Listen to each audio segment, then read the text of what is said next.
Shivaya. Om Namah Shivaya. Ya Devi Sarva Bhuteshu Shakti Rupena Samstita. Namastasyai Namastasyai Namastasyai Namo Namaha.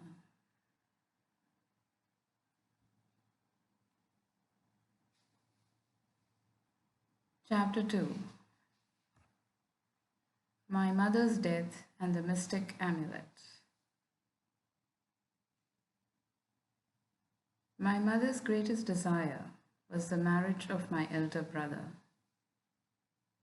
Ah, when I behold the face of Ananta's wife, I shall find heaven on this earth.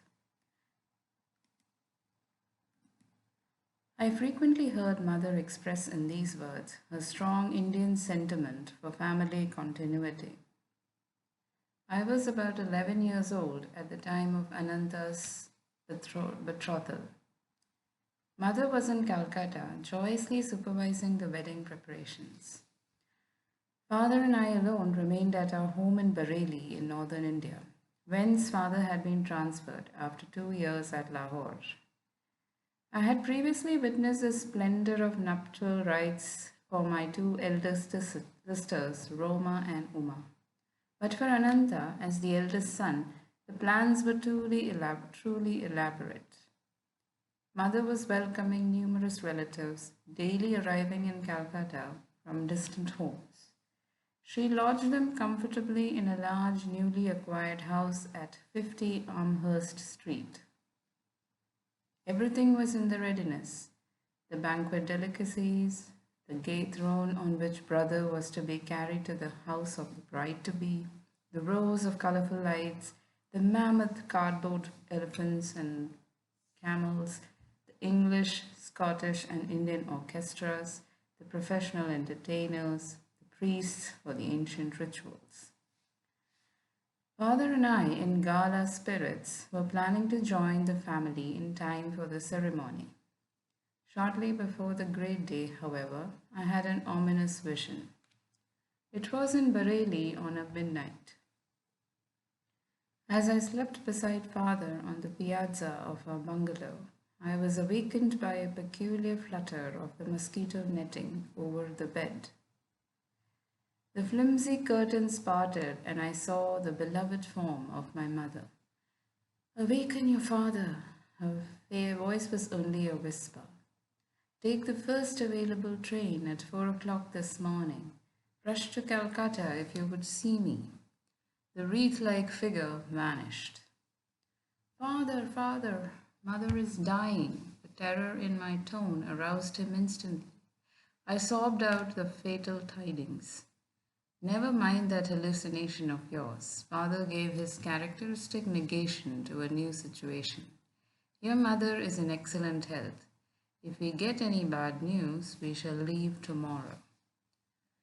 "You shall never forgive yourself for starting now." Anguish caused me to add bitterly, "Nor shall I ever forgive you." The melancholy morning came with the explicit words, "Mother dangerously ill, marriage postponed, come at once." Father and I left distractedly. One of my uncles met us en route at a transfer point. The train thundered towards us, looming with telescopic increase. From my inner tumult, an abrupt determination arose to hurl myself on the railroad tracks. Already bereft, I felt, of my mother, I could not endure a world suddenly barren to the bone. I loved mother as my dearest friend on earth. Her solacing black eyes had been my surest refuge in the trifling tragedies of childhood. "Does she yet live?" I stopped for one last question to my uncle. "Of course she is alive." He was not slow to interpret the desperation in my face, but I scarcely believed him. When we reached our Calcutta home, it was only to confront the stunning mystery of death. I collapsed into an almost lifeless state. Years passed by before any reconciliation entered my heart. Storming the very gates of heaven, my cries at last summoned the Divine Mother. Her words brought final healing to my suppurating wounds. It is I who have watched over thee, life after life, in the tenderness of many mothers. See in my gaze the two black eyes, the lost beautiful eyes thou seekest. Father and I returned to Bareilly soon after the crematory rites for the well-beloved. Early every morning I made a pathetic memorial pilgrimage to a large Shivli tree which shaded the green gold lawn of our bungalow. In poetical moments, I thought that the white Shivli flowers were strewing themselves with a willing devotion over the grassy altar. Mingling tears with the dew, I often observed a strange, otherworldly light emerging from the dawn. Intense pangs of longing for God assailed me. I felt powerfully drawn to the Himalayas. One of my cousins, fresh from a period of travel in the holy hills, visited us in Bareilly. I listened eagerly to his tales about the high mountain abode of yogis and swamis. Let us run away to the Himalayas. My suggestion one day to Dwarka Prasad, the young son of our landlord in Bareilly, fell on unsympathetic ears. He revealed my plan to my elder brother, who had just arrived to see father. Instead of laughing lightly over this impractical scheme of a small boy, Ananda made it a definite point to ridicule me. Where is your orange robe? You can't be a Swami without that. But I was inexplicably thrilled by his words. They brought a clear picture of myself roaming about India as a monk. Perhaps they awakened memories of a past life. In any case, I began to see with what natural ease I would wear the garb of these anciently founded monastic order. Chatting one morning with Dwarka, I felt a love for God descending with avalanchic force. My companion was only partly attentive to the ensuing eloquence, but I was wholeheartedly listening to myself. I fled that afternoon towards Nainital in the Himalayan foothills. Ananda gave determined chase. I was forced to return sadly to Bareilly.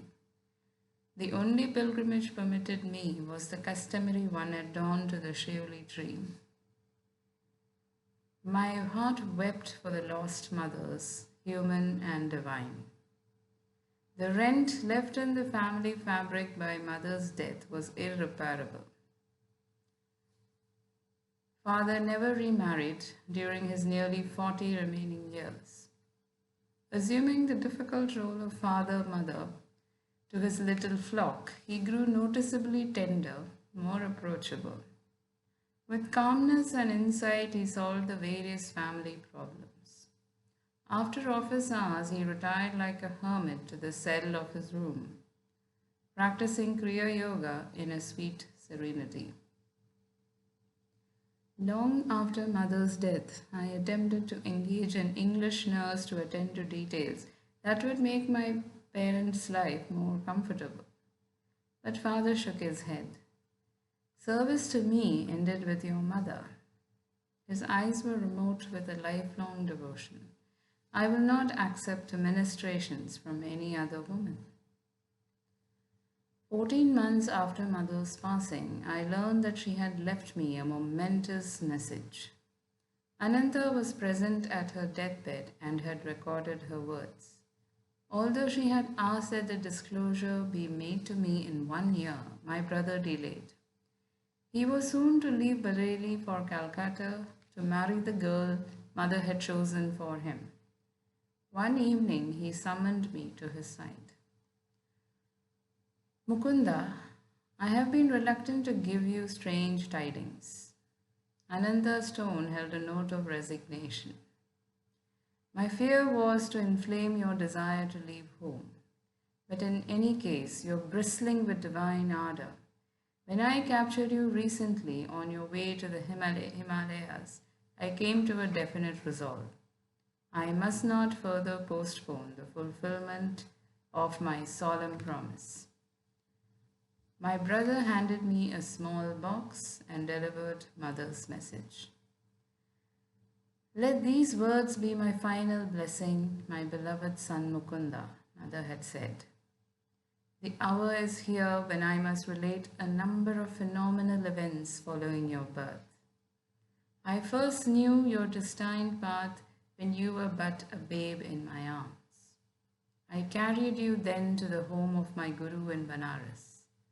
Almost hidden behind a throng of disciples, I could barely see Lahiri Mahashay as he sat in deep meditation. While I patted you, I was praying that the great Guru take notice and bestow a blessing. As my silent devotional demand grew in intensity, he opened his eyes and beckoned me to approach. The others made a way for me. I bowed at the sacred feet.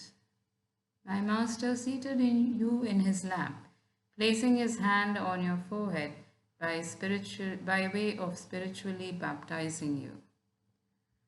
Little mother, thy son will be a yogi. As a spiritual engine, he will carry many souls to God's kingdom. My heart leaped with joy to find my secret prayer granted by the omniscient Guru.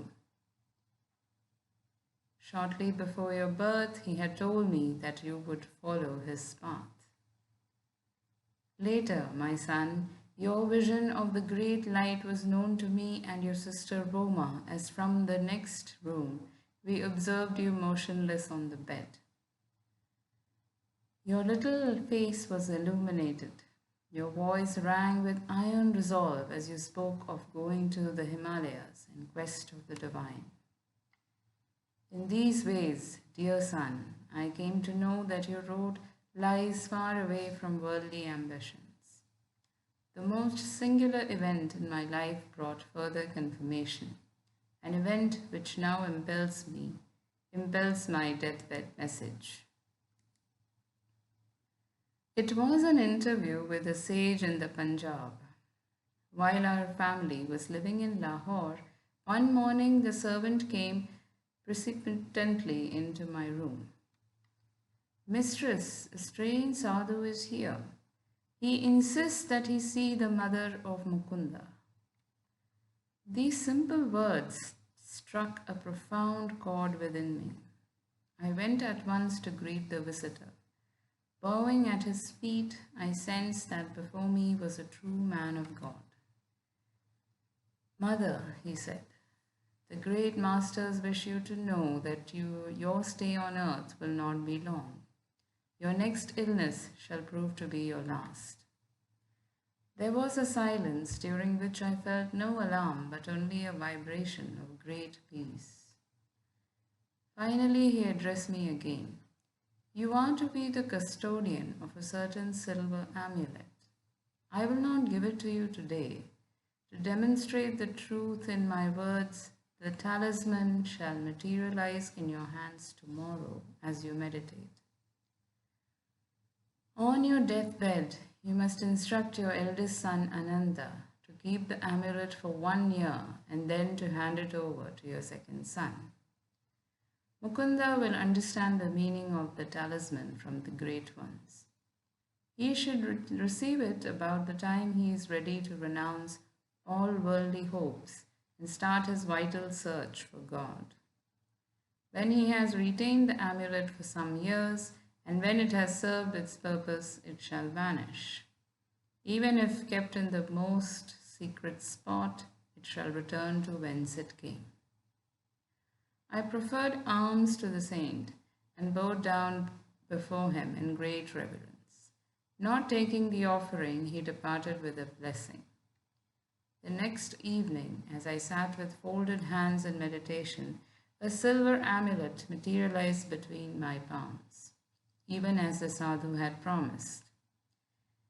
It made itself known by a cold, smooth touch. I have jealously guarded it for more than 2 years, and now leave it in Ananta's keeping.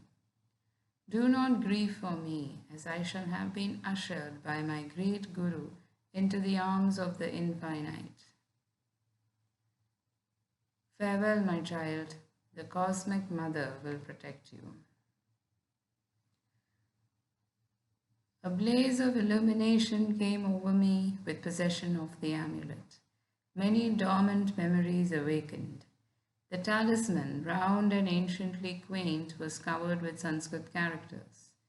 I understood that it came from teachers of past lives who were invisibly guiding my steps. A further significance there was, indeed, but one does not reveal fully the heart of an amulet. How the talisman finally vanished amidst deeply unhappy circumstances of my life. How its loss was a herald of my gain as a guru cannot be told in this chapter. But the small boy, thwarted in his attempts to reach the Himalayas, daily traveled far on the wings of his amulet. End of chapter.